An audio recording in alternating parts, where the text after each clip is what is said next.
Good afternoon, everyone, and colleagues, a warm welcome to today's session. My name is Ike. I'm not here alone. I'm here with my colleague Yankee.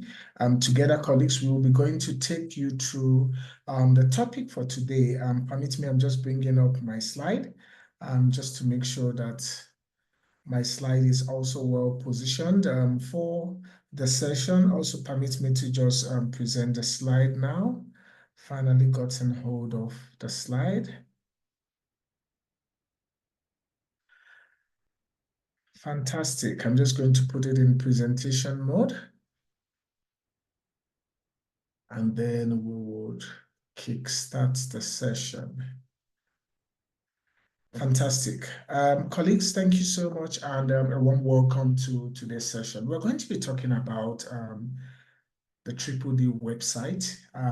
We know that a whole lot of us go through the website and we log on to the dashboard, not taking out like a few minutes to go through the resources or what is in the website. So we're going to be unpacking that. We're going to be piecing that out one after the other on the website to say what are the informations that resides on the website. One thing that I know, colleagues, is that most information that is on the website is the same information that we send an email to the help desk, and we have to wait for those waiting period to get the response. So how do we actually, have that self-service on our part to actually locate where this information resides on the website as against, sending an email to either our ME support in our district or our province, or sending an email to the help desk, which is help@dbe-dashboard.co.za. So we're going to go through that. But before we start, colleagues, permit me to go to the next slide, where I would actually officially speak about the ground rules for the benefit of those joining us for the first time. All right. Please, colleagues, note that all microphones are muted in the course of this webinar. If error occurs, maybe you log on and find out that your microphone is on. Colleagues, please assist us to mute your microphone to avoid disturbances during the course of this webinar. Also, if you are in any area and you're experiencing poor network signal, which amounts to you being kicked out of the session, and you try logging in multiple times in the process, missing out on key information during the session, colleagues, if you are one of those people and you try and it's not working for you, you can actually be self-confident that the pack, which is the slides, the recording of this webinar, and the attendance register is going to be sent to each and everyone that has registered for the session. So you can go back and you can play the recording and you go through the slides and get the information that is being missed out. So we are going to be using that. So when you register for the session, make sure that the email that you give to us is a functional email, because that same email is the email that we're going to be utilizing to send you the after work, right? So you actually have it. Also, we appreciate and we welcome questions during the course of this webinar. So while the facilitator is going on and something comes up, maybe the facilitator is saying something and there's a question that you want to ask for clarity purposes, you can capture that question using the Q&A below your screen. My colleague Yankee is going to be making sure that those questions are answered, and if there's anyone that he needs to read out for the benefit of those being in the webinar, he would definitely do so. Colleagues, I've spoken to the webinars being recorded, and I've also spoken to the attendance register, which I said in 72 hours after this session, all registered attendees are going to receive that email that has those attachments, right? Also, for feedback, colleagues, we appreciate your feedback. Hence, we have crafted 5 or 6 questions that we're going to be launching towards the end of this session. Those questions is just to get a sense of how the session went for you. So would appreciate and humbly request that you actually take our time to respond to those feedback. Also, the DDD webinars are striving to be POPI compliant. So please note that the DDD webinars are recorded and may be posted on public platform. Colleagues, your registration or attendance indicates consent in this session or subsequent sessions. Now, let's go to the objective. Since we've taken that out, let's go to the objective. Now, colleagues, the objectives is very easy. The objective is just to make sure that the users of the DDD dashboard understand and know where to find information that resides on the website. Majority of this information talks about the Triple D, and it talks about the resources that you can actually use with respect to the dashboard. So at the end of this, I want to make sure that each and every one of us in this platform today know about the resources that resides on the website and how you can also navigate and get to that when you are alone by yourself. Okay, if I can get that, then we must have ticked the objective 100% because that's why we are here. Okay. Now, we are not going to be using slides as much here, right? We are going to be delving straight into the website because that is where all the information resides. But before we do that, we need to remind ourselves how to log onto the dashboard, right? How to get to the website. Colleagues, this is the website, www.debedashboard.co.za. www.dbe-oneword.co.za. So permit me to stop sharing. I'm going to quickly take this out and then go to the website. Okay. And you're actually going to see what I'm talking about with respect to the website. Okay. I'm just going to share my screen. Just hold on. Trying to share my screen. Screen one. Yes. All right. This is my screen. I'm just going to go to the website first. Sorry, did I close this now? Okay, sorry about that, colleagues. I mistakenly closed that website. I'm just going to open it again. Apologies about that. All right, fantastic. So I'm just going to go here to say www.dbe-dashboard.co.za, right? Can you see www.dbe-dashboard.co.za? Can you see? Once you are here, you see this picture here, right, colleagues? You see this picture here, you are on the right track. Okay, that is definitely you are on the right track.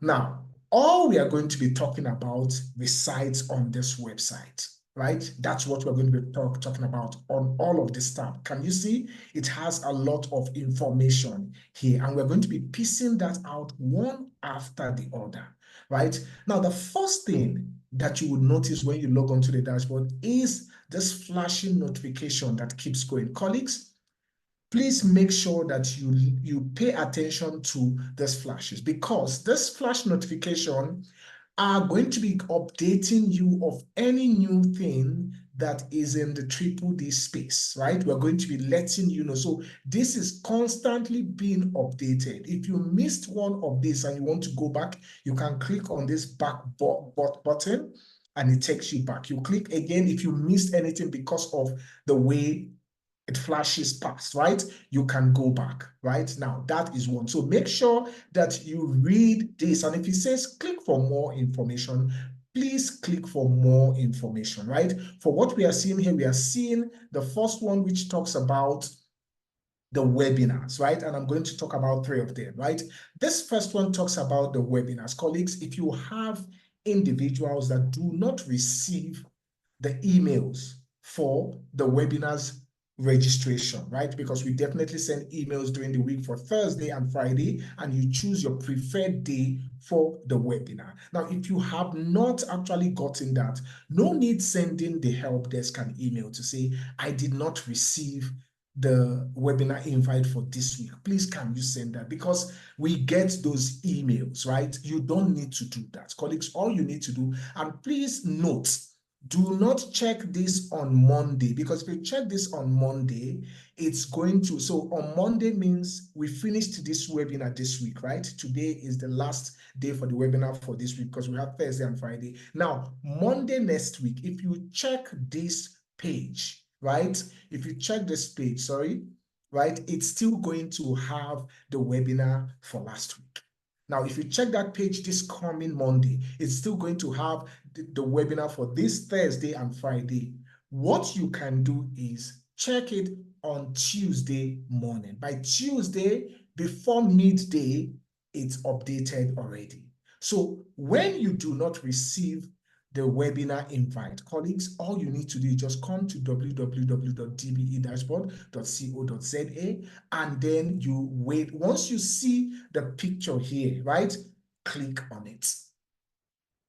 Now, once you see the picture, you click on it. Immediately you click on it, colleagues, you get the PDF registration tab, right? And once you get the PDF registration tab, you choose the day you want to. You come here and you click, right? Now I want to register for the one we are having today. Can you see? This is it. And you register. That is how you do it. You don't need to wait to receive, or you say, oh, I did not receive this, I did not receive that. You come here and you receive, you come here and you register and join. Why it's saying register and join is because the session is on now. Previously, it would just say register, but because the session is on, it will actually tell you, because can't you see it says webinar has started already. If you click the one for Thursday, just wait, if you click the one for Thursday, right, let me go back, it will tell you that the webinar is ended already, right? So let me click the one for Thursday. It will tell you the webinar is ended already. Can you see? It says the webinar has ended. So you know, okay? Now, that is how to register for the webinar, even if you did not receive the emails, okay? I hope that is clear. Now, let's go to the next one. We scroll down, the next one is you allow it move, or you come here and then you click and it takes you to the next one. Sorry, this is not what I want to open up. I'm just going to close it. All right. Now, what I was speaking about, colleagues, is I was speaking about this, right? Now, can you see this tells you about the latest DDD news and updates? It says click and you click. The next one tells you about the help desk, right? Now, this might change if you look at it in the next month or 2 months, because we might have something new that we're introducing. So it's very important for you to look at this and read up more on or about the Triple D, okay? Now, that is one. The next one is, let's start going to the About page. Now, once you click the About page, can you see there's a lot of things on the About page? Now, once you click on the About page, colleagues, it tells you about the dashboard. It gives you about the program evaluation summary. You can click here and read about the program, which is the Triple D. You want to know more about the Triple D, you click here and you read more about the program. Now, another thing is that it now breaks down the attributes of the Triple D dashboard. One is supporting a culture of data-driven decision making. We know that using the dashboard, right, it assists you and it imbibes in you that culture of making decisions using data.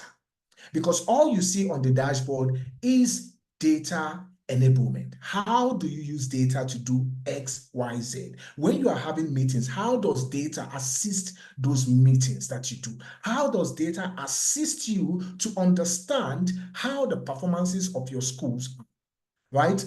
That is one of the things. Another thing is that it tells you about the vision and goal of the Triple D, right? It also speaks to you about what have been done so far. And looking below here, it tells you that the Triple D is in 8 out of 9 provinces. We are actually 21,000 schools, which gives us 11.2 million learners, giving us 8,000 plus active users in 76 districts. And it is very, very important to know that we have 11,000 schools submitting their weekly submission. which is the term to date, the submission that is done every Friday, that you submit attendance of learner and educator, and also the assessment that has been done. Remember, term to date is not just attendance, it's also the assessment that has been done. And let me veer a bit into that to say, why do we need to submit that? Colleagues, as I always tell everyone, the only analysis that you can do in the term, because all we look at is end of term. We use it to plan for the next term. But the only analysis that you can do in the term is when you submit your weekly submission. Because the weekly submission tells you what is the task that the learners are struggling with. You don't have to wait for the end of term to use it to plan. No, you can fix that in the term. But definitely you need to have the data to guide you or holistically show you what are the problem areas. Not just the problem areas, what are the areas that you need to continue, because not everything about the system is bad. We also have the excellent ones. So we need those data to signify or point those excellent ones for us. Then we continue making sure that those ones don't drop. Okay? So that is for this page. Now let's go to the next one, right? Let's go to the next one. Now, when another thing, colleague, is once you want anything from me, you can just click on any tab and it takes you down to it, right? So, but all I did was just go down to all and look at everything. And another thing, can you see where we have this help here, right? Can you see where you have this help here? Sorry. Now, once you click on this help here, colleagues, is a chatbot, right? Where you can communicate with the help desk. Now you can actually put your email, because we use the email to track a user. That's why I said it's very important, right? Your email would give me your username, will give me every information that I need about you, and then also your phone number and all that, right? So you give the email and you tell them what your challenge is. But as I said, by the time we have gone through all of this, you will see that you will be using less of this. You will be communicating or engaging the help desk less, because most of the information that you require is on this platform. And below is our partners, right? Can you see our partners are all here, right? And you see the 8 provinces that we are in, right? That's why we said participating provinces, and these are our partners. Okay? Let's go. Let's go to the next tab. The next tab is the dashboard tab, right? Which has the features, has the data sources, has value structure download and login. Let's go into that and see what it has for us. Now, this is talking about the visualized dashboard, which is the new dashboard, right? It tells us about the new dashboard, which is a more intuitive experience, right? It has a whole lot of updated what's this word? It has a more updated information, and also it's on a new platform, which is the Power BI platform.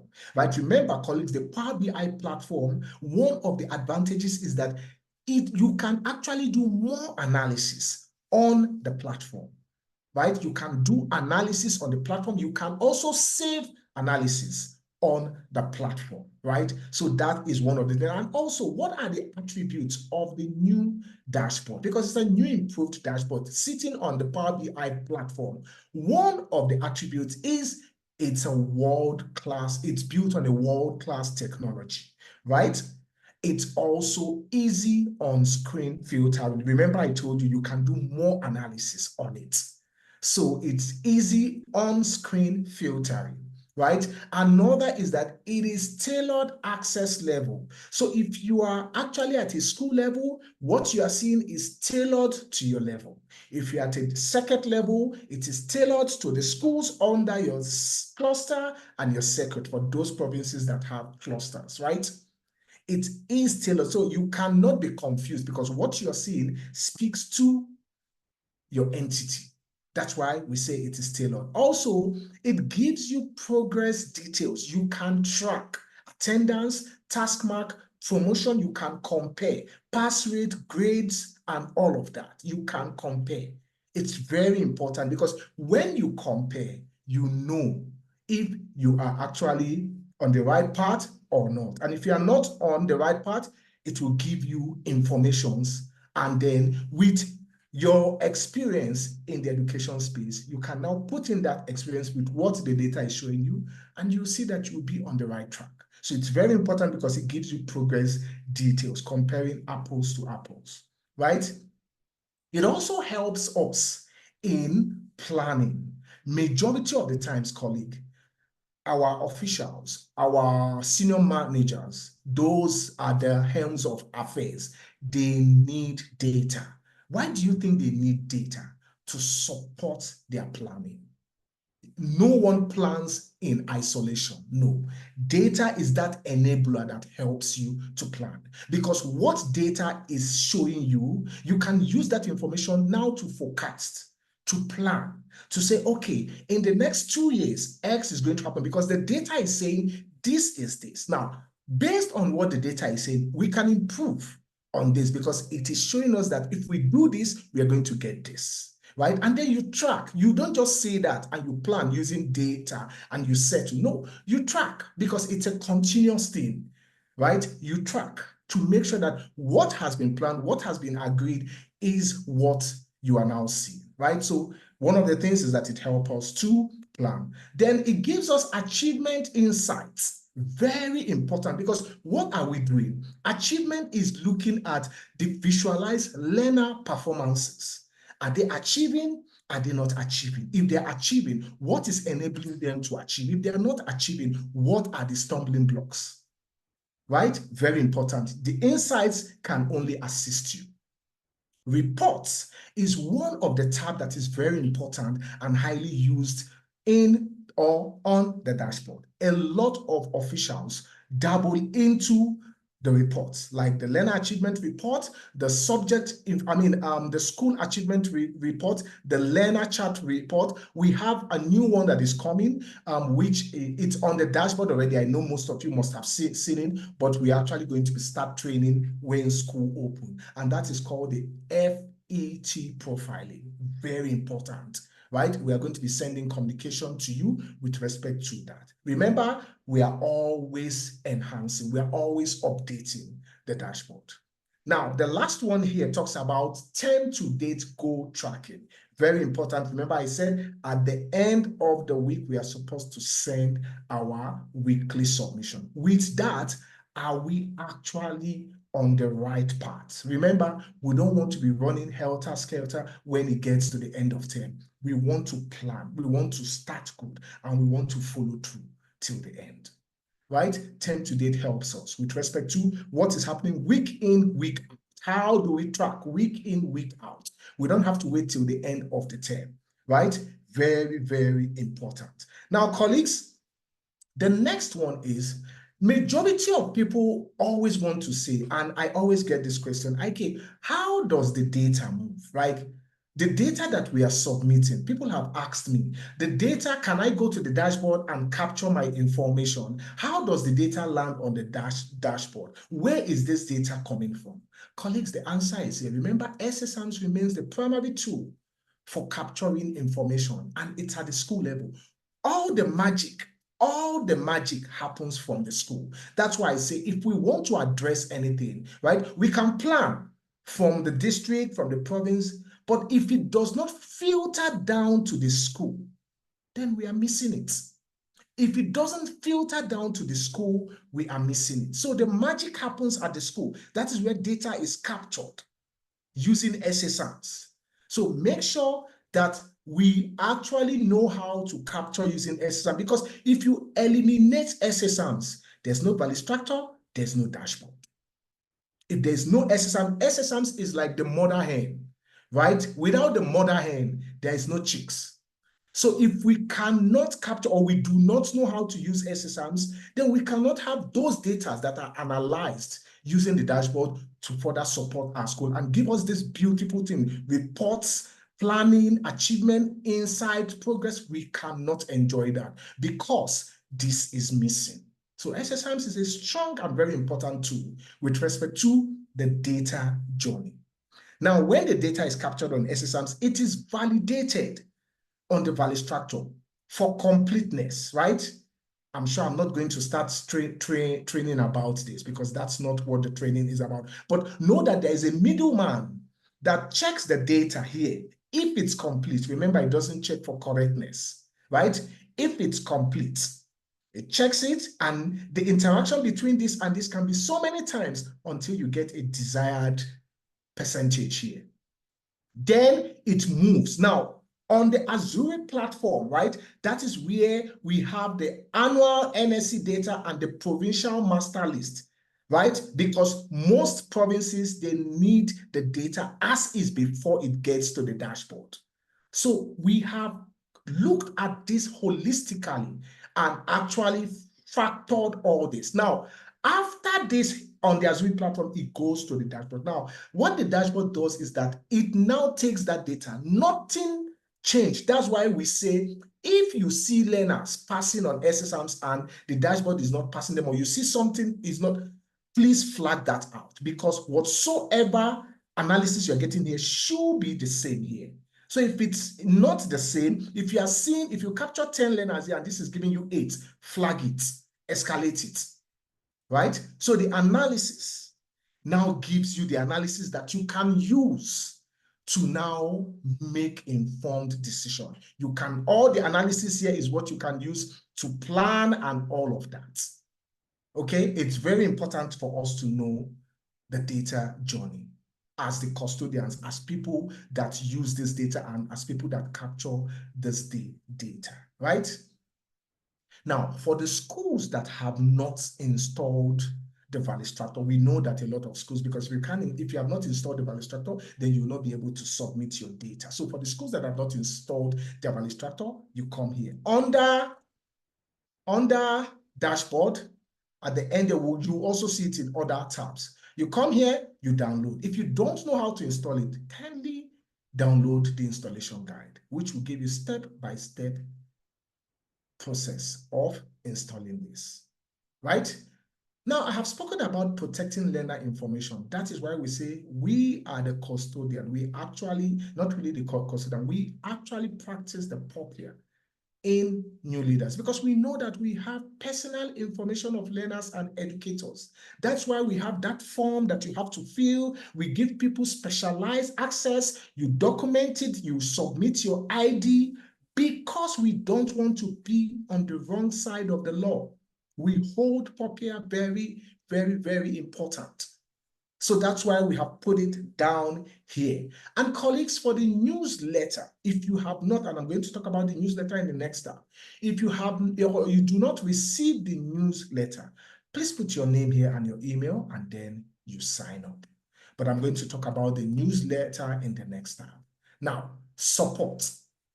Support, very important. Under support, we have what's new in the support space. Do you need help in logging in? Are you logging in for the first time? Are you a returning user? Do you want to know how to reset your password? What are the frequently asked questions?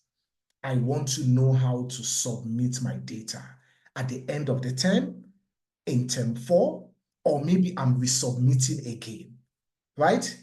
And then what is the process of requesting for access? All of this is covered under the support tab. Let's click on the support tab. Now, under the support tab, colleagues, everything that I've said is here. And once you click on any of them, it takes you straight to that.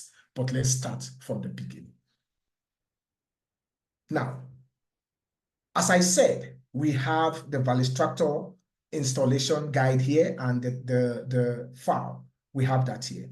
But when we look at the left, we are talking about, are you a new user on the dashboard? You want to know how to use the dashboard. Peradventure, you don't even have a login information. You are in a school, you are in a district, you're in a circuit. They're talking about the dashboard, you don't even know, but now you're interested. How do I gain access? Colleagues, previously people send an email, right? They send an email to the help desk. I want to register on the dashboard. What do I need? You don't need that, because they are going to send this form, this access form. That's what they're going to send to you. All you need to do, if you're a new user, you come here and you download the access form, right? You fill in the access form, let your line manager sign, produce or photocopy your ID, and send it to help@dbe-dashboard.co.za. They are going to assist you. Alternatively, you need more information, contact your ME's office. Once you click here, it takes you to the tab where you have the ME's information, but I'm going to go there. So you don't need to call, you don't need to send an email to the help desk. Come here, download the form, fill it, photocopy your ID, and then you can send it to the help desk. Now, what's new on the dashboard? Remember I talked about update enhancing. This is what we have not updated this. You see, it was updated for last year, right? But now it's being compiled because there are new updates on the dashboard. We are going to be putting all of that here. Step-by-step process. The PDF, you can download them and you can actually see this information, right? Now, you must have gotten this feedback from help desk, right? You now have your dashboard, but you don't know how to go about it. You are new using the dashboard. You don't know how to go about it. Colleagues, you come here. This is the PDF for logging in for the first time. Remember, logging in for the first time, colleagues, is that time when you log on, you get that welcome email, you change your password, right? Then you go through and you input your cell number. So it's linked to your profile. We are doing this because of POPIA. We don't want unauthorized access accessing your profile, right? So your profile means your entity. Maybe you're a principal of the school. Remember, you are seeing informations of learners and educators. We don't want someone else accessing that. So that's why we take all these measures. We call them security measures to make sure that your access is not compromised, right? That is for first-time login, where you have to change your password, personalize it, then you have to actually input your cell number and all of that, and then you are logged in for the first time. We also have for returning users. And who are returning users? Colleagues, returning users are those people that have logged onto the dashboard. They have completed this process for first time, change their password, put in their cell number, they receive that 6-digit code, and they put it and it's fine, right? Now, they have done this. Peradventure, they have not logged on again after this. And then they remember and they go back to login. They are regarded as returning user, but they might have forgotten how to log in. You download this guide and it shows you. Now, you might be at this and at this. Maybe you are here, you want to come back as a returning user, but you have forgotten that password that you changed. Now you want to reset your password and you don't know how to reset it. Colleagues, we have the guide for you. How to reset your password, right? You click that here and then you reset your password. Now, if you are those individuals that learn fast using a quick video, right? You want to watch it, you don't want to read it. You want it, some people are very, very big on visuals, right? We have that for you also. You can watch it and then you can go on and try any of this, right? Now, people might be having questions about the dashboard. We have questions under what and why, which speaks about the dashboard. We have for access and use of the dashboard. These are questions, right? Once you ask the question relates to what you want to ask, you get your answer here, right? You just click on this drop down and you get your answer. Now, we have questions on training, right? Either of these questions, if it relates to what you want to ask, you have the answer here. And some of them, it might tell you to click on an extended link here. You see, this one talks about the Learning Hub. It takes you to the Learning Hub straight. Okay? Now, talking about the Learning Hub, colleagues, is a platform where we have short courses, short videos. We have resources that speaks to training on the dashboard, not just the dashboard, and the value structure too. So it's very important that as a user of the dashboard, you take out time to go to the Learning Hub and learn, at your pace. There's no rush. You learn at your pace. It tracks your learning. When you come back, it tells you are doing this course, you stopped here, you pick up from where you stopped, right? And then you go back and test your knowledge. That is the essence. We have under DB and SSAMs, like is DDD 2.0 part of SSAM's modernization? You have the answer. Under technology, we also have some FAQs. Now, very important, we also have quick links and specialized resources. This I'm going to explain. Now, these quick links and specialized resources is not for everyone. It's always good. There are some for all and there are some for specific designation in the education space. Like the demo data dashboard is the dashboard that do not have personal information. It has anonymized information and it is used for training purposes. Has everything like the normal or the live dashboard. You see, it's available for everyone. You can use it. So for those people that maybe you are in a school and then the next school comes and say, oh, Mr. Principal or Mr. Yankee, I want to know, how do I view my learners at risk?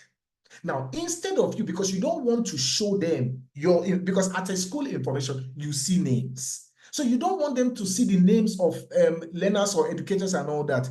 You go to the demo data set, demo dashboard, right? It's just like the live dashboard, but anonymized. You can use that for on-the-ground training purposes. Can you see? Everyone can access it.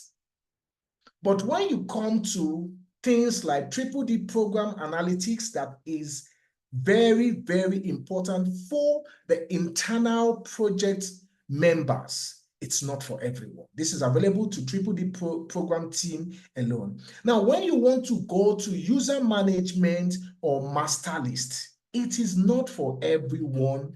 It is for designated EMIs and specially appointed individuals. Can you see this is available to district and EMIS users only with approved user management access?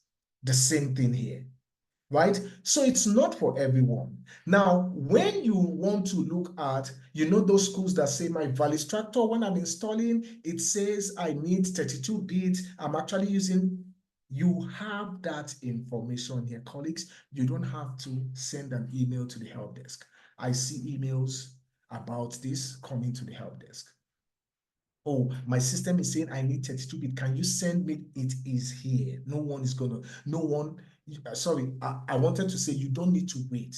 They will send it to you because of the influx of emails that they have, it's going to take 1 or 2 days, hampering your submission, your timely submission. So why not come here, download the link, beat that queue, download the link here, and go on with your installation. If you get at a point where it's giving you error, contact your EMIS. But you have the file already. So one problem solved. Okay?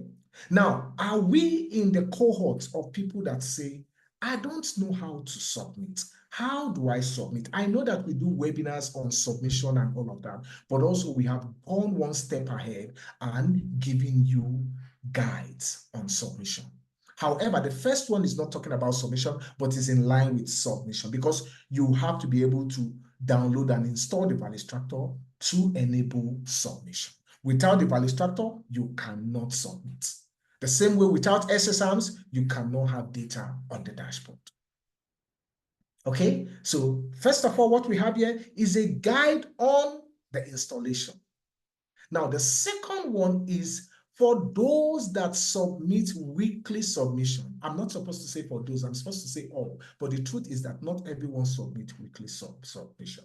So do you want to have a change of heart in this new term? You can be converted. Just come here and download. All right, it tells you how to submit your term to date, which is popularly known as the weekly submission. Now, when we get to the end of term 4, it has a special way you have to promote learners and all of that. How do you do that? I don't know. Come here. We have it covered for you. Step-by-step guide to final term submission, term 4. Now, I have submitted my data, but when I went to the school, I found out that the attendance was not properly captured. We didn't capture 1, 2, 3. Okay, what are you saying in essence? I want to resubmit because I want the updated data to be what is seen on the dashboard. How do you do that? You want to pick a call? You want to send an email to help desk? You want to wait? No, we have it here. Okay, you come here, it's a quick guide, download, resubmitting a data. It tells you all you need to know. The last one is end of term. How do I submit it? Because term 4 is a special way of submitting because you promote learners. There's a process of promoting on SSRs. You promote learners and all that. You don't do that step in term 1 to term 3. Term 4 is special. That's why we have a special term 4 guide. But term 1 to 3, we have the guide here. Okay, so I think that is all. Now, if you did you not find something you're looking for, or is there something that you feel that should be here that is not here? College would like to hear from you. Please call us or send an email and just say, you know what, I would appreciate if we have XYZ here, so I don't have to go here, or I don't have to call the call center to have it. Same thing, if you don't have the data point newsletter, you can capture your name and the email and sign up. All right, and that is what we have under support. Now let's go to training. Training, we have the Learning Hub, we have request training, and we have feedback on training. Specifically for training, let's click and see what it has for us. Now, under training, colleagues, we have a dedicated training center, which is the Learning Hub, and I'm going to click on it. Remember, you can access the Learning Hub here, and you can access it on the dashboard, right? We have the Learning Hub here, and we have the Learning Hub on the dashboard. So I'm just going to close this, and you click on Sign in with Azure, and it takes you there, right?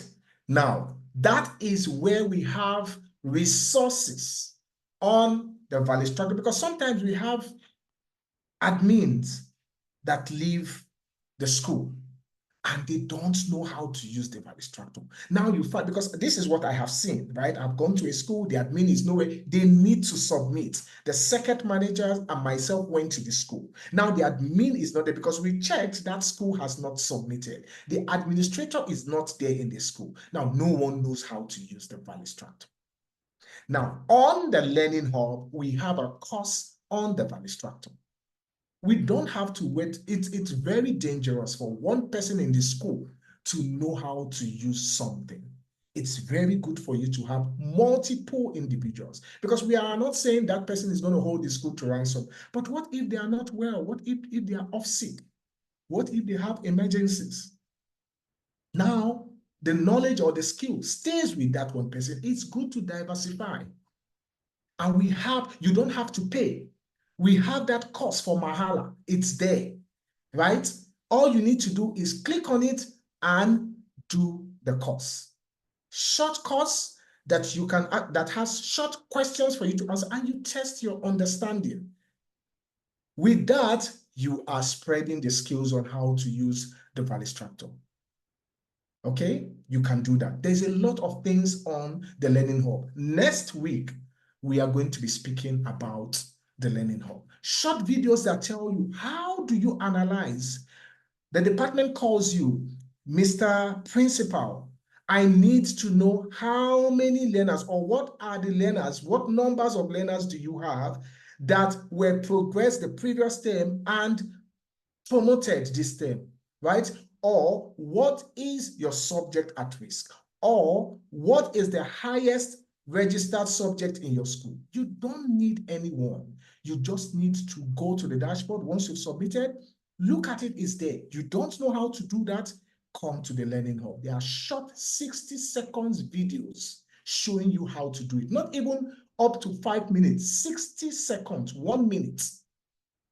It tells you immediately. You can pause and play and do it. While you do it over and over, you know how to do it. But one thing I've noticed also is a lot of people struggle to access this. So we are going to be showing you next week. So please register. Right now, I've shown you how to register. You don't need to wait for the email.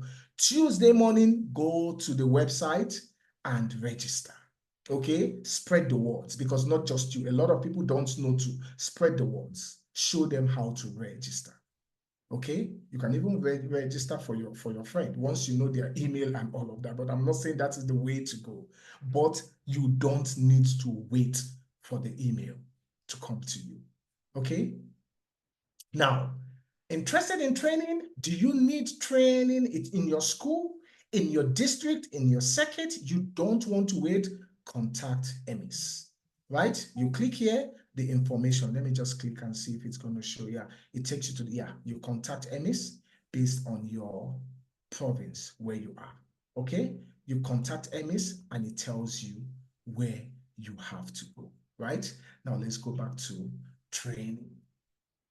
Now, after that, once you have actually have training, you've had training that has happened, right? And you want to give us feedback, because one thing we appreciate is feedback. We don't take feedbacks to heart. Trust me. Feedback, and not just us, colleagues, we should imbibe that culture of not taking feedback to heart. Feedback makes you be a better person in what you do.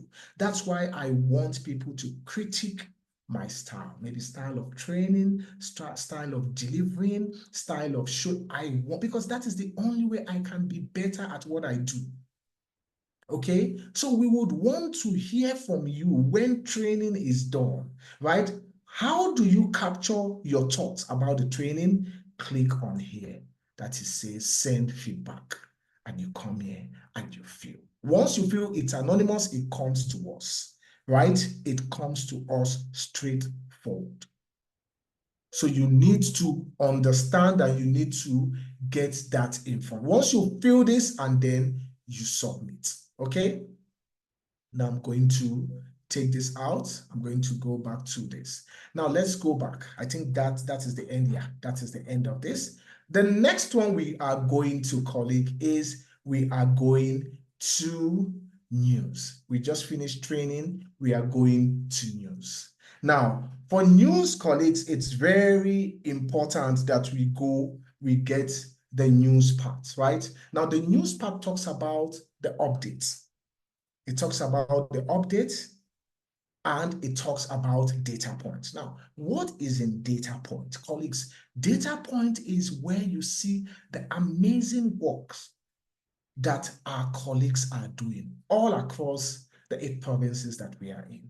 And remember, you register to get this data point. Also, if you miss any, you can come to the website and read on it. It is sent every second Friday of the month.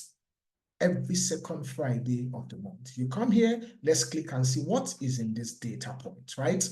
What is in this data point? Can you see? Let's read more on the data point. Can you see it has more information? You can see your provinces in numbers. What provinces are shooting the lights out? We are going to be giving you those information. It's very important for your senior managers, right? And also for you to see how you contribute, because if a province is doing well, right, it takes, the province cannot be doing well. No, it takes the school to make the province, the district shine. Without the school, there is no province, there is no district, right? So it's the school that makes that beautiful achievement that we see. All right. Then you come here and you see the term at a glance. We talk about training, we talk about webinars and all of that. We talk about a lot of things. And you see it's cut across all provinces: Free State, Eastern Cape, Gauteng, KwaZulu-Natal, Limpopo, and everything. We have all here, right? Let's go back to data point. Now, once we have all of this here, let's go back to this. Now, once we have this, we have looked at data points. Now, let's look at insights blog. Now, we have those individuals also, right, that are, how I classify these individuals, their brain are always stimulated. They are looking at data and they are thinking of so many innovative ways of how this data can solve problems in their space. Now, are you one of those people, colleagues? You need to start reading our Insight and Innovation blog. You need to start reading the Insight and Innovation blog. We can click on one. Let's see. And you can just start reading on them immediately, right? Start reading on the Insight. There's a lot of things. And do you want to join the community of the Triple D and I research group? You can scan your barcode here and be in the community. That's why it says join our WhatsApp community. So you can see where like minds of you are, and you can talk about creative ways that what we have not even envisaged that this data can do. Let's discuss. Let's put that ideas there. That's why I say you are welcome. Your thoughts are welcome because the platform is for us. All right. You can read about this Insight and Innovation. We have a fantastic manager who is Jeff that is in charge of this. All right, let's go back. Now we are still under news and under news. We have looked at Insight blog, data point, we have looked at it. Let's look at user insights. Now, these are the insights that we actually get from the user. It's very important. Remember, the voice of the user cannot be ignored because they are the user of the platform, right? You can read up on that. Last but not the least, colleague, is the success story. Success story is what are the wonderful things that the individuals at the school levels are doing, right? That they are actually using the dashboards to do this, or what are those aha moments that we're experiencing? If you have those other aha moment, colleagues, you can be featured on the website or on our Data Point magazine. All you need to do is, I'm going to show you the email, helen@newleaders.co.za. Send her an email, very friendly. She's going to actually contact you. And you know how someone extracts that information and repackage it and put it out for people to also view and also understand and learn in the process while listening to you. Very important. So you can be heard. Are you struggling to put down what you are doing? Invite her, right? She's going to help you to pull that. So you can also listen to things. It's page 1 and page 2, right? To wonderful things that the users are actually enjoying using the dashboard. Let's go to the last one, which is contact us. Now we have the provincial office, we have the Triple D help desk and our partners. You can actually reach us from the provincial office. You can also reach us from the help desk. Then we have our partners, which is SSMs or the DBE. Okay, colleagues, at this point, I am going to stop sharing here and go back to the slide. But that is the dashboard at a glance. I mean, sorry, the website. You see, I keep saying the dashboard, the website at a glance. And I know that a lot of you are like me, right? I'm not exonerating myself. We go immediately, we log on the dashboard. We don't even take our time to look at the information, right? We just go straight into the dashboard. Another thing also, colleagues, do you have a success story to share? I've spoken about it. Remember, when I say something, I always do. This is the email. We're going to send you this slide, and then you'll be able to, this is helen@newleaders.co.za. Contact her, and then she would also set up a meeting with you just to extract that beautiful thing that resides in your mind and make it into a wonderful story. And trust me, hope you are not camera shy because she comes with a camera. Okay, so don't be camera shy. All right. Colleagues, I'm going to stop here and cut through my colleague Yankee. Yankee, is there any question, comment, contribution? Colleagues, thank you so much. Yankee is going to take the questions. Thank you. Thank you very much, Ike, for a great and detailed session. I just enjoyed how you took us through each and every term and explaining how to interpret the information that we find under each tab. To show that you were precise in detailing how you explained everything on the website. So far, we do not have any questions that we have received from our officials. Okay, however, we do have a hand raised from Rabelani. So Rabelani, I'm going to come to you. Just prepare yourself to just unmute yourself. I will tell you just now. Before I enable Rabelani's microphone, colleagues, I just want to request that I have launched the polls. Kindly engage the polls to give us feedback on how you received today's session. Remember, as we always say, that we use the feedback that you provide to us to better prepare for the webinars and also to decide maybe how soon do we need to repeat that particular topic based on how you received it.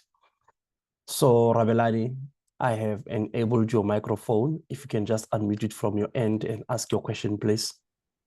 Hello, can you hear me? 100%, sir. All right. I want to understand in terms of validating or validating data and the function of SEMS that is I know that data can be validated through SEMS.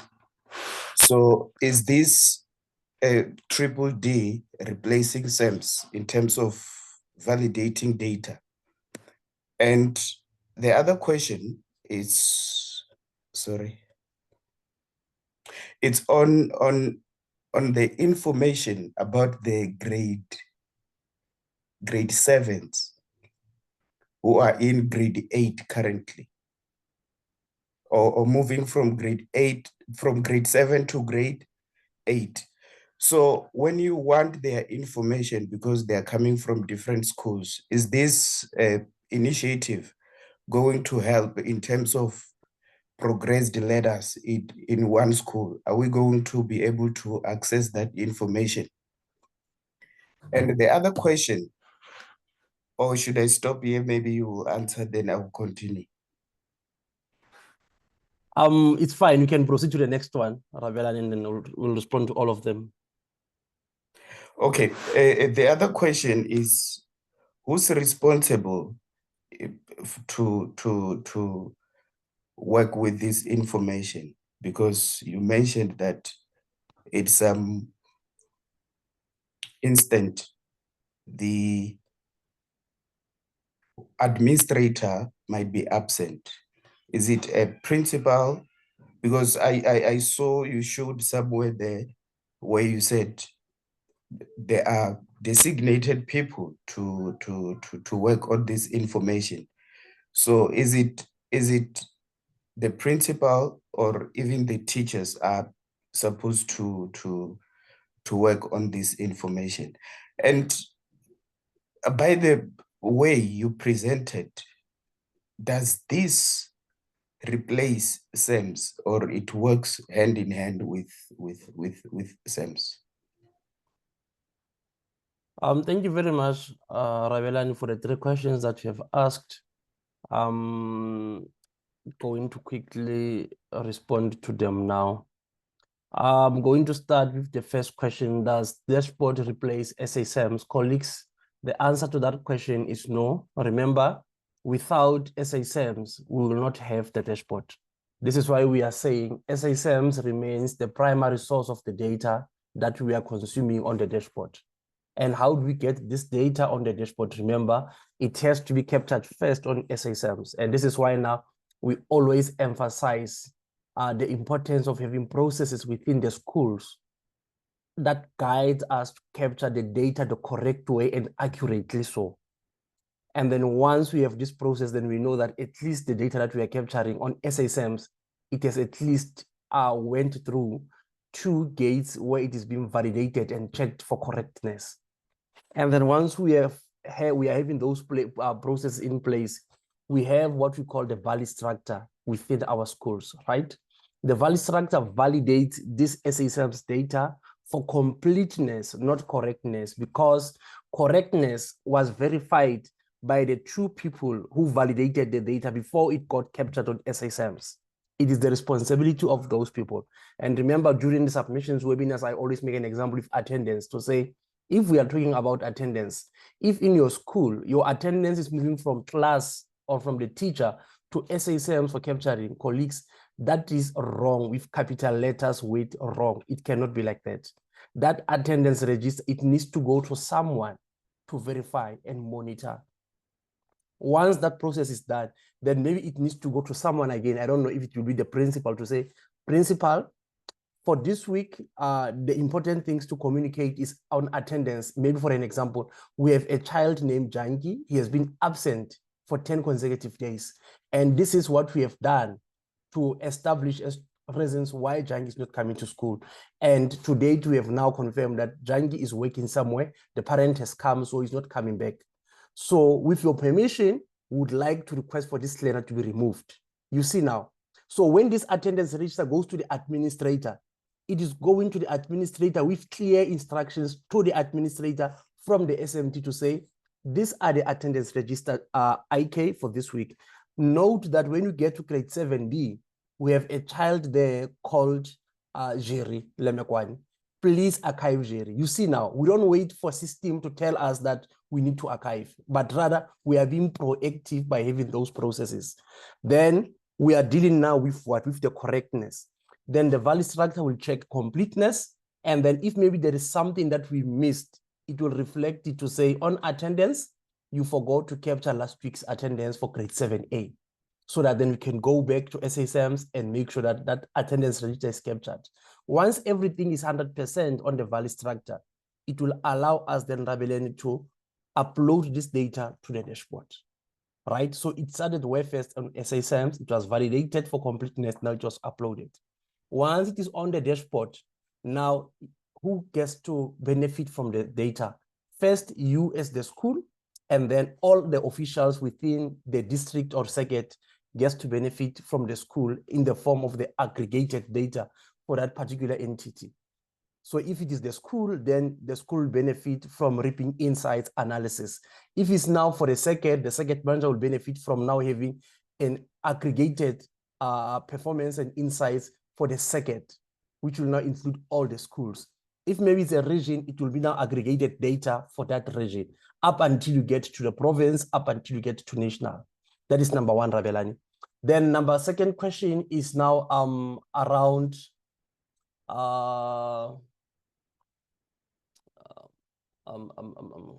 okay, let me go to the last one. I think the last one was around you see now I've been talking for too long. For some reason I forgot the two questions. I have them in mind. If you still remember them, can you help me?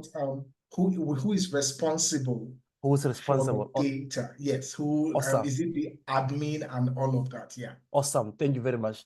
With regards to who is responsible, colleagues, I think the process that I have explained, it is telling us that basically everyone in the school is responsible for data collection. However, if the question is now who's supposed to capture, right? When it comes to capturing, if we talk about attendances, it can be captured by the administrator. But when it comes to learner SBAs, this is where now it opens a can of worms. When it comes to learner performances, recommendation for schools with good infrastructure or not, but the recommendation process is the learner marks needs to be captured by the teacher teaching the subject. Because if I'm the one who's teaching English and I'm capturing my marks for English, if I made a mistake on IK, as I was recording, I gave IK maybe a 5 instead of a 50. I know IK. As I'm recording, I can immediately see that something is wrong with those marks that I have captured there, where now I know IK is my top performing learner, so that it is impossible for IK to have received a 5 on my subject. So what do? I will be able to go back to my sheets and check, is this correct? You see now, If it was a mistake, you made a typo of typing a 5 instead of a 50, right there and there as a teacher, you rectify that.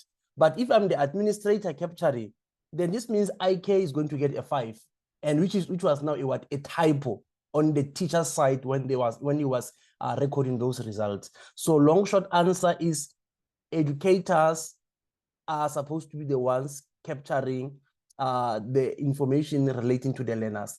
To an extent, to some schools, those bigger schools that have maybe networks, you find now even the teachers are capturing their own attendances. And then there is someone within SASMs within the school who comes on SASMs, if it is configured correctly, to verify what has been captured. And then once it has been verified, then it moves now to the next phase where now it can now be collated with the rest of the data within SASMs. And then I think, IK, what was the last one? I know that Ravelan asked the third question. I can't remember. Okay, I see. Ravelani, please feel free to put it, the third one, on the chat there, or raise your hand again. I apologize for that. Thanks, IK, for reminding the second one. We have two officials who raised their hands. Anthony, I'm going to come to you, but before I come to you, Anthony, I just want to read Tsepo's message. Based on data that Elena appears in 2 schools whereby I realize grade 7s apply online and are retained, can't it automatically remove the learner in high school as that learner is not promoted when we do final submission in December? Oh, thanks very much, Tsepo, for this question. It has reminded me, Ravelani, second, that the last question, I think it was linking to this one. For this one, Ravelani, Tsepo, at the moment on the dashboard, it is not possible because remember, SASM is not yet online. It is still on a standalone system. And then on the case that you applied online, I think then what can happen is when the school processes the information for those learners who applied for a grade, but however they failed or they were retained in grade 7. My understanding is for such learners, then their information will not be processed for the current new year, since they did not submit the remaining requirements to allow them to be in a grade 7. So for like now, you're going to apply for your child in grade 7, in grade 8 for next year. So you'll submit everything, right, by applying online. And then in December, you'll find that that child has failed.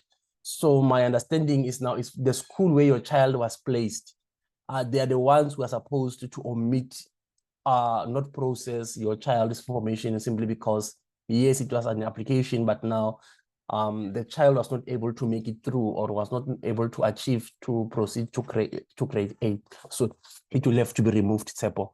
I think it will have to be removed.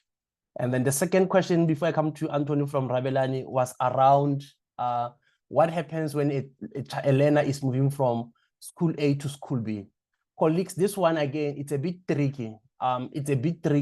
This is why sometimes it's also not easy for us to display that information on the dashboard, but we are working on finding ways to automate it to make sure that we do not lose historical performance of the learner simply because the learner moved from school A to school B.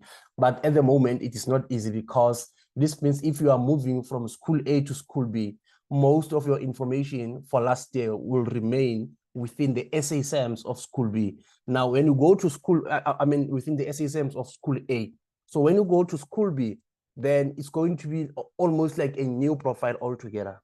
And this is why sometimes the recommendation is, Rabelani, when learners are moving across provinces, this is not a new process, colleagues. It's just that we are not implementing it. Remember, even within the school, some schools have lost the good practices. They are no longer implementing them. Remember, even within your school, your grade 6 learners, when they pass into grade 8, they need to be promoted with their files. But if you go to some schools now, you'll find that some of the learners, their files are still remaining in grade 6, but the child is now in grade 7. Some their files are still in grade 3. So we are not implementing it, but it's not a new thing. It is a process, it is a policy, it is a process that we need to implement. so that as the learner is progressing, they are progressing with their files. So what happens if a child is in grade 7, Rabelani? Once that child comes to collect their what you call their transfers and everything, that transfer needs to be accompanied by the learner's profile, so that when they go to the next school, they submit it there. And then it's the responsibility of the accepting school as well to then proceed with that process. When the learner is passing grade 8 to grade 9, they continue with that file up until they are now in grade 12. This is now what we call a learner profile. But now sometimes we are not implementing these things, but it's not a new thing. But on SASMs, as I said, if we do it like that, then we can. However, it will still be a challenge. We'll have the file, but now we will not be able to capture previous information of the learner onto the new school so that you can even see it on the dashboard. That is the only tricky part, but the team is working on it. Once they figure out a way to make that happen, before some maybe on SASMs, modernized SASMs comes online, then it will be made available to us. But if it's something maybe that will be available when SASMs, modernized SASMs comes online, it will definitely then be deployed to the dashboard then. Anthony, I have noted your hand. Have just enabled your microphone. If you can just ask your question, please. Good afternoon, everyone. Lasanya, I would like to first and foremost thank you for this huge deposits of knowledge, huge impartation of knowledge to each and every one of us that forms part of these sessions. I would like to thank IK BK for prompt reply and for always being so professional in your conduct and following up on our requests and questions. Today I have a concern that I was wondering, maybe something that cannot be resolved immediately, but maybe to look at the empowering of principals. It's always something I've been advocating, that principals needs to be empowered, because the knowledge that you share and the skills that you've given us by introduce us to the system, and also the linkage between the SASMs and the Velostractor and the DDD.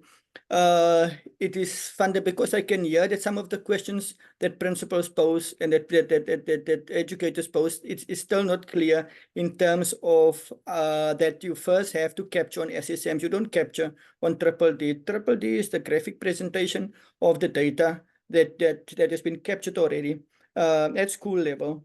By the principal either, or the person that's responsible for capturing your information. Now with that, I have a challenge because as a principal, I'm a principal, so you can delegate responsibility, but you can never delegate accountability. You see?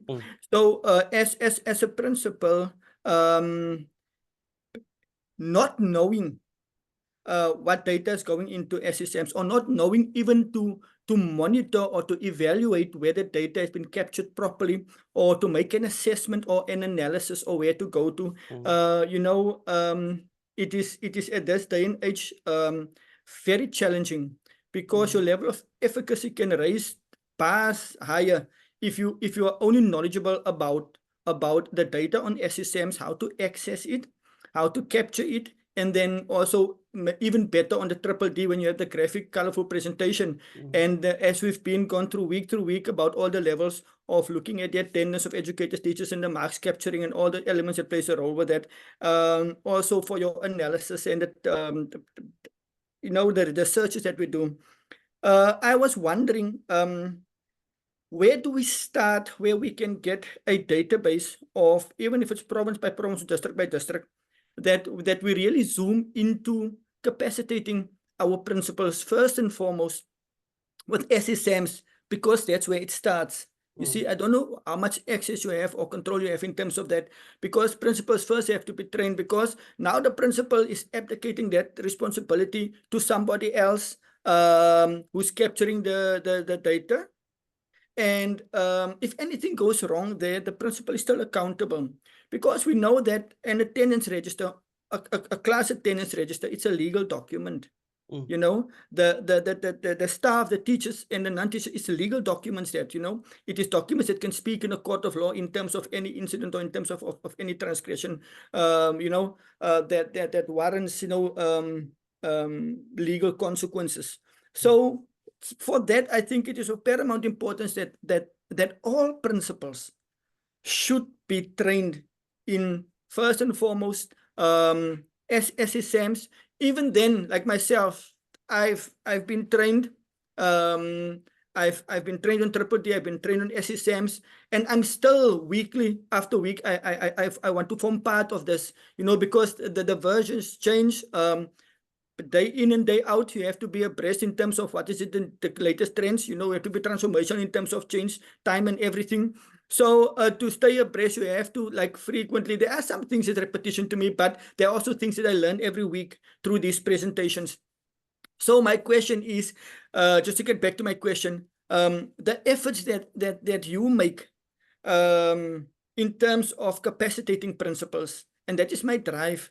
If we can zoom into, really, if you can find a database to say, right, in, say, for instance, in the Eastern Cape, we have 25% of principals that has gone through SSMs and triple D training, you know, then at least we know what we can work with, well, the direction which we have to improve that, and then even in the district, break it down even further.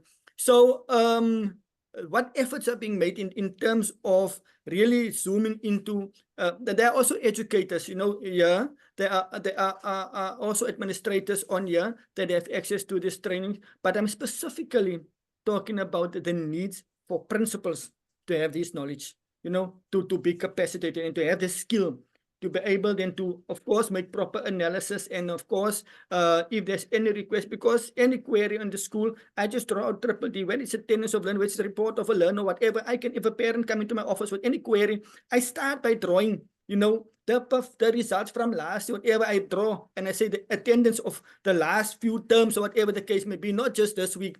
You see, then the parent can get it just, or the academic performance of the child consistently poor or consistently average or whatever.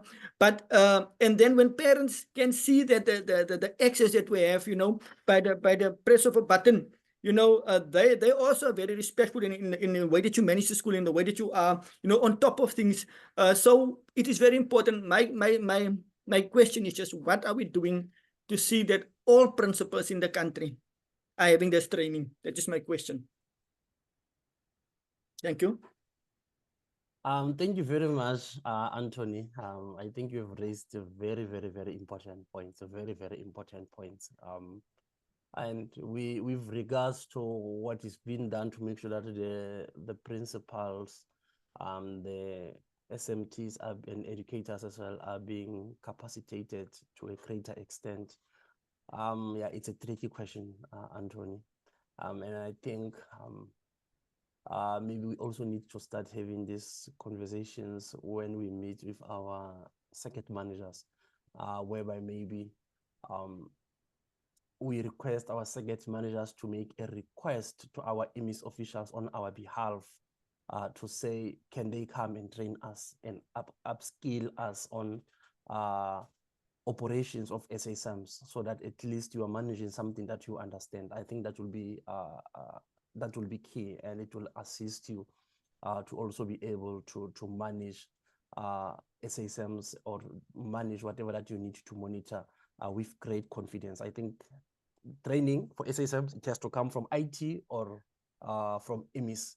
So I think to request for it, maybe it will be quicker if we request it through our circuit managers to say, as a circuit, this is what we want, maybe then they drive it for us.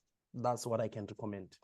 And then further to that one, I always give an example to say, okay, you are a principal sometimes, and like you said, Anthony, SSMs is vast, so you need to be trained for you to understand it.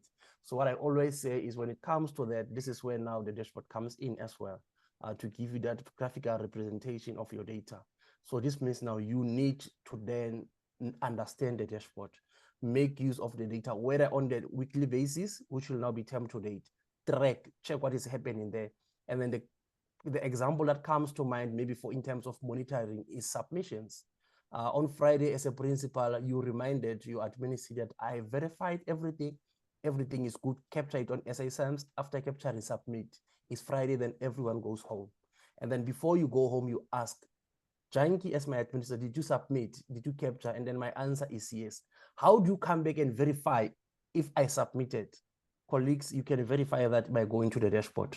Because when you get to the dashboard, if it's a weekly submissions, what do you want to see? You want to go to term to date. When you get to term to date, you want to see last week's date presenting on that submission history. If you are not seeing last week's submission, it means I did not submit. It will also give a message to say no interim data.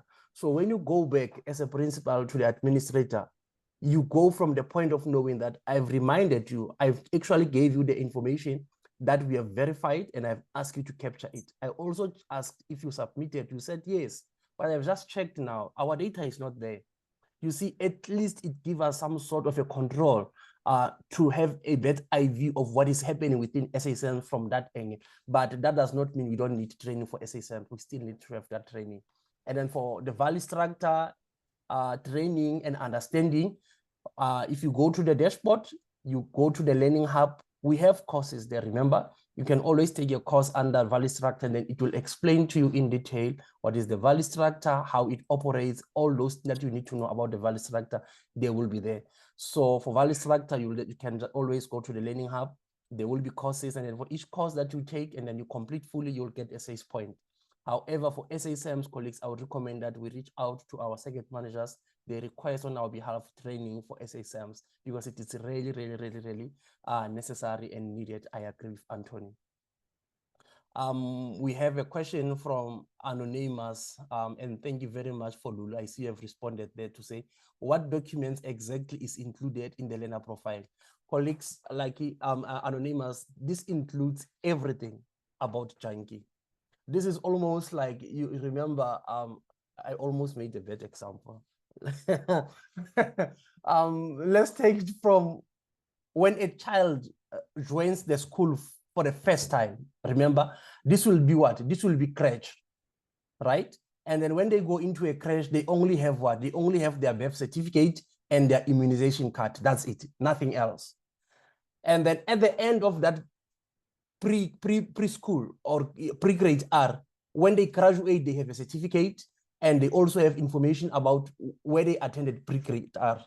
When they apply for grade R now at the formal school, that can also be taken as a file of evidence that this is who is Janki, where they studied school, and maybe if there are any achievements that I've achieved at pre-grade R in terms of maybe my intellectual and all those things, if there are any certificates, they will be there. And then the report, the doctor's report, everything about Janki is there, colleagues. And then when I get to grade R now, I'm studying a new school, at least they have an idea of who I am, my parents and everything. I start my grade R now.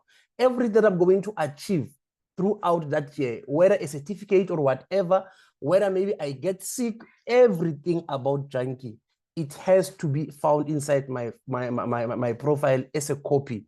Maybe the original can be kept somewhere, but a copy of that needs to be there. And if that thing is going to progress with me up until I exit the school. And it will be a lot of things. And I like how Lulu has summarized it for us, the colleagues. Basically, that's it, everything about the learner. And thank you very much, Lulu, for responding to Anonymous. And this is now what motivates me most about our webinars, that answers sometimes are not only coming from us, but they are coming from us as everyone, from everyone in the call. So I'm going to proceed now and go to Sbil Leotlela. Sbil, I've enabled your microphone. Please just unmute yourself and ask your question. And colleagues, I'm aware that we are slightly above time, but I just want to quickly give the two officials an opportunity to ask their question. Bill, over to you. Thank you, Janki. I actually heard IK saying that there is some information that can be accessed by certain people and not by other people. So my question is there any information that can only be accessed by the principal, but not the deputy principal? I'm raising this question because I'm very happy that Mr. Anthony is a principal and he is part of this workshop today. My problem is sometimes the principals are not interested in Triple D, and they lack knowledge. So what I mean is, as the deputy principal, is there any information that can only be accessed by the principal that I cannot access as a deputy principal? Thank you. Thank you very much, Bill, for that point. And colleagues, again, you are making a very, very valid point. We have been around provinces with IK, whereby when you get to a school, immediately you say SASMs, the principal will withdraw, and they will walk you all the way to the administrator's office, and they'll be like, this is the person you need, not me. You see, that is telling me already when a principal gives me that reaction, that this principal is not involved, does not even know what is happening. Because if I come to your school, I say SASMs, SASMs is you as the principal, because whatever that has to go on SASMs, it has to start with the principal. So when we talk about the dashboard as well, Bill, the principal has to understand what is the dashboard, but unfortunately, sometimes we don't get the same understanding and buy-in from our principal. Some, like Mr. Anthony, they are hands-on full-time, but some, again, they are not as hands-on, and therefore sometimes they really don't know a lot of things that are happening in their school. So on this case, the good thing about the new dashboards bill is that it does not have all those layers that we had, like we had on the previous dashboard. Yes, we have different access, but now when we talk about school-based officials, right? Unlike on SSMs, when it comes to school-based officials, the access on the dashboard is the same. With the previous dashboard, we had different roles whereby we were able to only block your access based on who you are, right? If you are a principal, you are a deputy principal, your view would be the same. If you are a teacher, your view might be linked to your subject alone, nothing else. But with the new dashboard, we only need to get authorization from your principal to say, give my deputy principal access to the dashboard. And then with regards to the level of access, it's going to be the same. What you see as the deputy principal, the principal is going to see. And then if we extend that access to the teacher, what the teacher see is exactly what you as a deputy principal is going to see and what exactly the principal is going to see.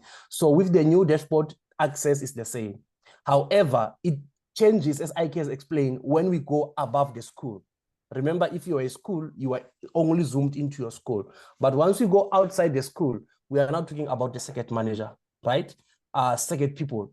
Then they get to see more than what you can see as a school, right? And then people above the circuit manager as well, they get to see more than what the circuit manager can see. And then up until you get now to province, up to national. And then when it comes to SASMs, again, remember, depending if you invited IMIS to come to configure your SASMs, the same thing can happen on SASMs. The administrator will always have generic view of everything on SASMs.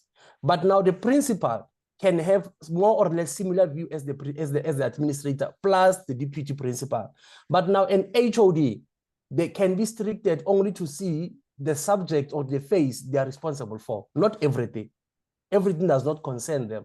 The only that concerns them is those subjects that they are responsible for. For a teacher, again, teacher does not have to see everything on the SASMs. If we want to create teacher profiles, so we can link your profile to only the subjects that you are teaching. If you are teaching English, grade 5, grade 6, grade 7, then when you open SASMs, then your profile will only take you to English. It will not take you to other additional subjects. So now these are the profiles that we can you can get to see. And then I'm going to hand over to IK to also add more meat to it. And then from there, I'll go back to Rabelani. I see you have your hand raised again. IK, over to you. Thank you so much, Yankee. Thank you, Anthony Walton. Thank you, Sibyl. Colleagues, I think you have said all the right words. You cannot force someone. It's like, there's this proverb that they say that you can take a donkey to the water, but you cannot force the donkey to drink out of the water. So if anyone wants knowledge, there should be that desire from that individual. And the next question we'll be asking is, IK, as you and your team ready to train, right? That is now where it comes to us. But colleagues, before you get to the asking of the individual if they want, we are putting our hands up to say that we will definitely capacitate you, right? The only thing that I struggle with, or we struggle as a team, is that when we come, people are not ready, right? Like Anthony is one of a different breed. You know, you could see even when he speaks, you could see the passion, the desire in him. You know, that is a converted individual alone. He takes it his personal space to make sure that he logs on constantly and learn. Like I tell you, and I'm telling you this because I've gone across all the provinces, right? You could see if you put someone that is always attending our webinars and the other person, and I'm not bragging, right? The difference is there because you learn every day on this platform. It is there. It is non-negotiable. I've seen it from KZN to Gauteng to Fries. It's there. To Northern Cape, to Eastern Cape, it is there, right? So what I'm saying is, if we can't do this in isolation, we need the circuit manager, we need the district, we need the powers that be to make sure that we can have this individual. Let's have them. Then tell me, okay, we have this individual, we just want you to come and train. We will be there. But we cannot be the one now making sure that people are ready or people want to be trained. Okay, thank you so much.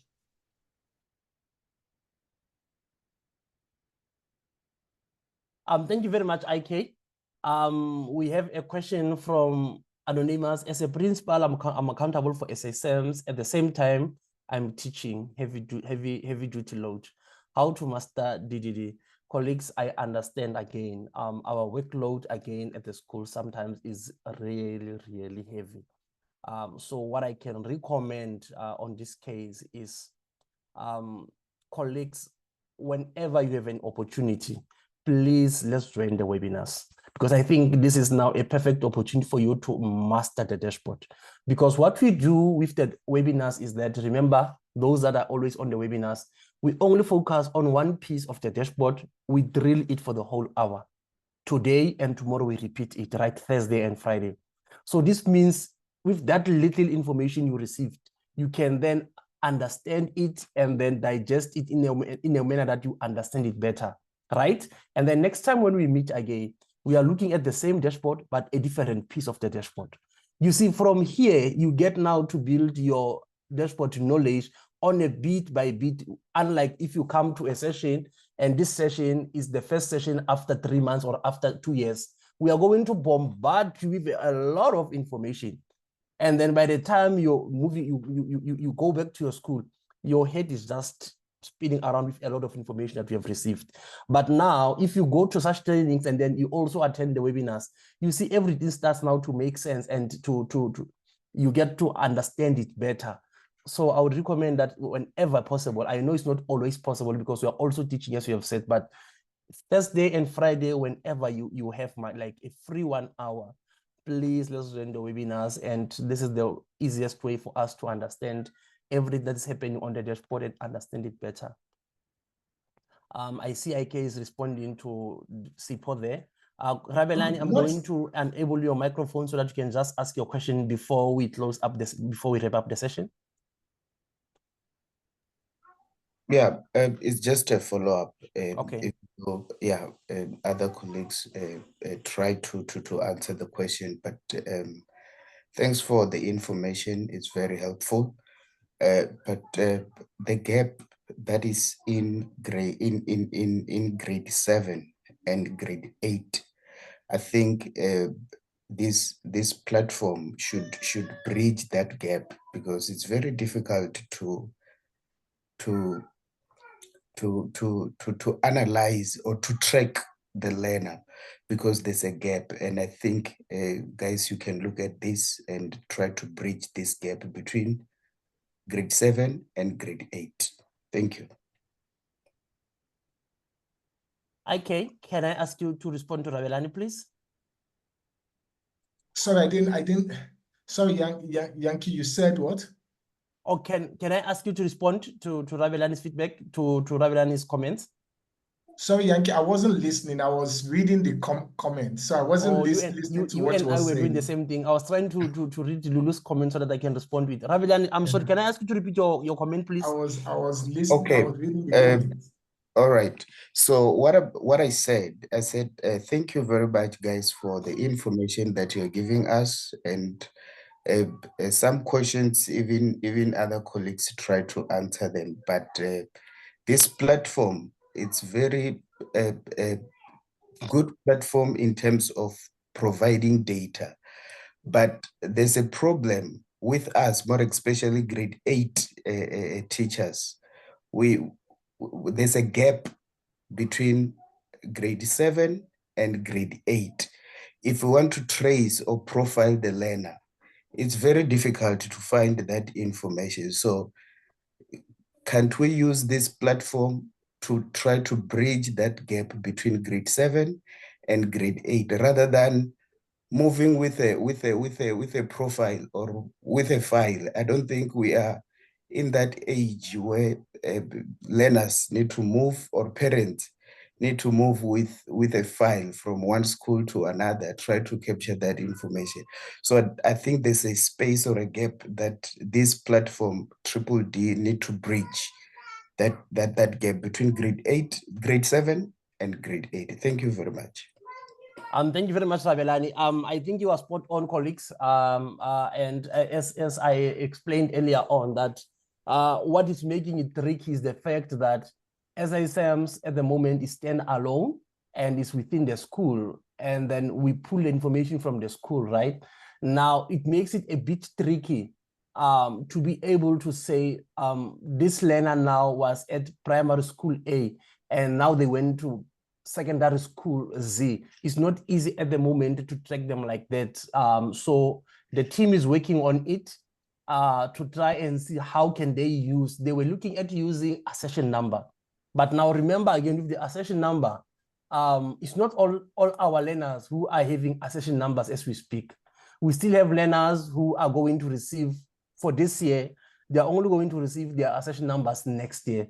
So you see again, so there are a lot of gaps. Even if we try to use an ID number, it will give us an issue because not all our learners are having ID numbers. Some are also having invalid ID numbers, and it's also a challenge for the parents to address that. Some are without ID numbers, and that if we resort to accession numbers again, we still have a gap because not all the learners are having accession numbers. So the technology team is really working around the clock to try and find what is the one thing that they can use to track, which will not be changed, that will not change, and something that all the learners are having. And remember, this thing has to be a unique thing, like an ID number or an accession, not accession number, a Lurid tracking number. So because of the fact that there is a gap on the Lurid side, there is also a gap on the ID numbers. So I think this is where now it makes it even more trickier to be able to track the learners. Because remember, if we are going to track learners, we cannot only track within the province. We want to also be able to track even the learner is moving outside the province. And we can only do that if all our learners in a real world have got ID numbers and valid ID numbers, or they've got tracking numbers in the form of the Lurids. But in most of our schools, if not all the schools, you find that not all the learners are having either the ID, the birth certificates or the tracking numbers. But it's something that really, I know last year the technology invested a lot of effort in trying to find how do we close that gap, Ravelani.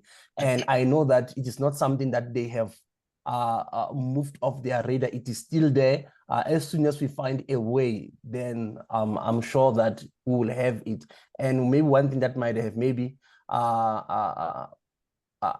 halted, that make them halt their efforts is these conversations around modernized SSMs, because now that was something that we felt like, okay, this might then bridge that gap, because it will mean everything it is now saved somewhere online.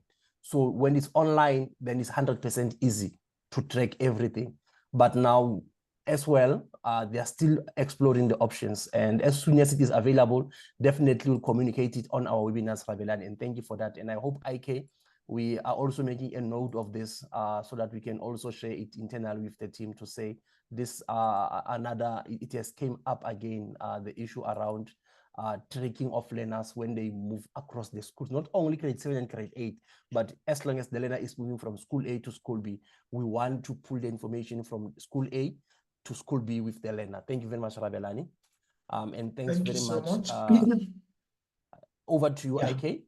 Yeah, thank you so much, Yankee. I think that has been put down. Thank you for responding to that. I think I'm just going to respond to all the questions here. That's why I've just put a tab, because the questions are actually intertwined with one another. Sipo is saying, as principal, I had used 3 days to analyze term result. I'm very much hands-on, though HODs are the ones who don't show interest. But thanks so much for the training. Exactly as I said, Sipo, you have to have the interest, right? You are the principal, you have an interest. Principal B, principal C might not have that interest. As we said, you need to meet us halfway. We need to meet you halfway. Let that be the desire. Let that be the want. Let you want to be trained, and then we would come and do that training. Interestingly, Sophie is saying, may you kindly extend the webinar starting time between 1 till 2. Colleagues, we know we've heard this, right? And we are going to be sending a survey very soon. I think in August. We are trying to make it August. One of the questions is going to be, what is your preferred time? Because we want to accommodate. But now look at the different suggestion here. Sophie is saying 1 till 2. Now, Sibyl is saying here, 2 from 2 upwards. So you see, we are having different times, but we need to agree on a consensus. And colleagues, please know that it might not favor everyone, but at least we need to have that time where everyone will agree and we will join. So if we get a lot of individuals saying they want the time to be moved, we agree on a time, we will adhere to it. Because this session is for all of us. We don't see a need where we'll be having a session and a lot of people are not or cannot make it because they are teaching. We'll listen to you, we'll find a common ground, and we will move the webinar. That is a promise. So we're actually going to be having that survey. We'll send the survey out. Please, when you see that survey, please let your voice be heard, because we want to listen to it and we want to actually do it. Lulu is saying, I think DDD has been in process for quite a long time. For submission at the end of the term, why can't the district head office access all information needed? Because the school feeds the SSMs, which is right. With what is expected in regards of learner performance, your blockchain has to provide all necessary information the department require. I stand to be corrected. And someone said the same thing. Yes. Keshni says, I agree with Lulu. Why are we submitting schedules and learner performance data separately to district, and yet it's on Triple D? I'll answer both. Now, colleagues, I have been an advocate of this. When I speak with senior management at the district, at the provinces, I talk about this. They have a concern too. Remember, we all have concerns. I've spoken to head of curriculums and all of that. We have a concern. Now, let me tell you this. They want to do that, but now the problem is, what about those schools that are not submitting to the dashboard? They want to have a concise, a holistic data of all the schools. Now, when they pull the data, they have 2 sources, those they get manually and those that they find out that the ones on the ones on the dashboard is not updated. Out of maybe 120 schools in a district, they are having 50, 60, 70 schools submitting. You cannot analyze, you cannot plan based on that, because that does not show the whole schools. So we need to make sure, schools need to make sure that they submit this data, and then everyone actually have access to it. So it's a continuous process, but I will give Yankee an opportunity to add to this. I don't know if he's speaking to this or something else. Or Yankee, are you? Yeah. Thanks, IK. I think IK, you are spot on, colleagues. You are 100% spot on. And I would also like to go back to the comments that Anthony make. Sorry, Anthony. However, you see, colleagues, I always respond to this question to say, the reason we are finding ourselves receiving again multiple requests is because as well from their schools, we don't have the same buy-in as principals, and our commitment is not the same as principals. And I think this goes to what Anthony said earlier on and how we responded to say that not all the principals are actually vested in what is happening in their schools. Because now the issue, I think, of this starts there. You find now that if we say we do like webinars, you find now that most of the people that are here, they are now our regular people that attends the webinars. Right? This means for these people that are always attending, as an example, they are good with the dashboard and everything. And guess what? If we are to say we are bringing a webinar or a face-to-face session to the provinces or districts that you are coming from, guess who are the people that are going to attend? The same people on the webinar. And those people that we need, they will come up with excuses that I can't come. And remember, these are the people that we need. But now they will be the ones who do not show up. The same applies with the submissions. We have the schools that are consistent, you know, very, very consistent, but they don't. I think I've been in a session here in Northern Cape with one of the good schools, school here in Northern Cape, whereby I submitted for them for 3 times. They were not submitting. And then this other time, I think we were in Northern Cape to have a webinar. I mean, a face-to-face engagement. And then that day I released IK to go. Then this group comes of principals. These are the town school principals. This guy, out of everyone, he told me that I'm wasting their time about submitting, and they are submitting. And then I was sitting there in my mind, I'm like, this principal, this exactly the same principal who's talking, the submissions that he's seeing, I went to his school personally because the school is next to where I stay to submit for them because they were holding the province from reaching the required submissions. But yet the same principal is telling me that I'm wasting their time, telling them about submissions. But his school, 3 terms, I am the one, even the submission that he's looking at, I am the one who made the submission, not his school. You see now, so, so yeah, I think once we get to a point where now everyone buy in when to submissions, then the sooner we'll have less requests coming from the districts because we'll know that our data from the central point is 100% and it's accurate. Then we can just pull it from there, and then this will minimize the number of calls that we are receiving. But now, because of the schools that are not always on time, we are finding yourselves having to deal with requests that, to be honest, I feel they are unfair because from your schools, you are doing everything on time. But because of these additional schools, now people feel like we can't use this data from here. Therefore, we are going to continue to call the schools to send it to us. And then on the process, you get to become the victims now of duplication because of these 1, 2, 3 schools. So maybe as principals, let's also have our own community of practices WhatsApps, and then we just remind each other to say, colleagues, today is Friday. Let's do the right thing. It's the end of the quarter. Let's do the right thing. Let's support each other. Maybe again, doing it from principals' point of view, those principals maybe who are not yet, who are feeling overwhelmed, maybe they will feel like, okay, we are not the only ones, but we have colleagues who are winning. Then maybe let's lean closer to them. Let's hear how they are doing it so that we can also implement those practices in our schools. And then therefore we are also good. So with that being said, I think I will take the opportunity to thank everyone. For the first time, we went over time by almost 45 minutes and we still have everyone in the room. Colleagues, I apologize for that. And thank you very much for all the engagements and the questions. IK, thanks for a great session. And really, I appreciate the conversations that we had because these are data-driven conversations. At the end of the day, we are learning, and then we are going to do things differently after this conversation. So thank you very much. Back to you, IK. Thank you so much, Yankee. Indeed, a very robust conversation. Colleagues, thank you to each and everyone that has contributed for this. Lulu is saying it looks like there's a lot that the department has to deal for.